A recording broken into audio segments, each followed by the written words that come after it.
Chapter 2. A Great Loss.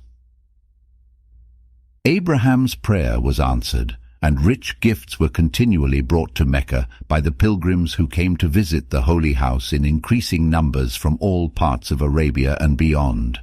The greater pilgrimage was made once a year, but the Kaaba could also be honored through a lesser pilgrimage at any time, and these rites continued to be performed with fervor and devotion according to the rules which Abraham and Ishmael had established. The descendants of Isaac also venerated the Kaaba as a temple that had been raised by Abraham. For them it counted as one of the outlying tabernacles of the Lord. But as the centuries passed, the purity of the worship of the one God came to be contaminated. The descendants of Ishmael became too numerous to live all in the valley of Mecca, and those who went to settle elsewhere took with them stones from the holy precinct and performed rites in honor of them.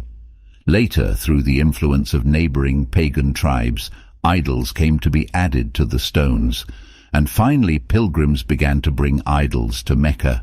These were set up in the vicinity of the Kaaba, and it was then that the Jews ceased to visit the temple of Abraham. The idolaters claimed that their idols were powers which acted as mediators between God and men. As a result, their approach to God became less and less direct, and the remoter he seemed, the dimmer became their sense of the reality of the world to come, until many of them ceased to believe in life after death. But in their midst, for those who could interpret it, there was a clear sign that they had fallen away from the truth. They no longer had access to the Well of Zamzam, and they had even forgotten where it lay. The Jurhumites who had come from the Yemen were directly responsible. They had established themselves in control of Mecca, and the descendants of Abraham had tolerated this because Ishmael's second wife was a kinswoman of Jurhum. But the time came when the Jurhumites began to commit all sorts of injustices, for which they were finally driven out, and before they left they buried the Well of Zamzam. No doubt they did this by way of revenge, but it was also likely that they hoped to return and enrich themselves from it, for they filled it up with part of the treasure of the sanctuary, offerings of pilgrims which had accumulated in the Kaaba over the years. Then they covered it with sand.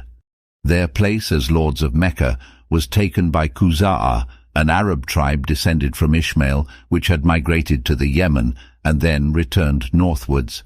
But the Khuzaites now made no attempt to find the waters that had been miraculously given to their ancestor.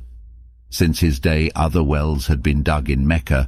God's gift was no longer a necessity, and the holy well became a half-forgotten memory. Khuza'ah thus shared the guilt of Jurhum. They were also to blame in other respects.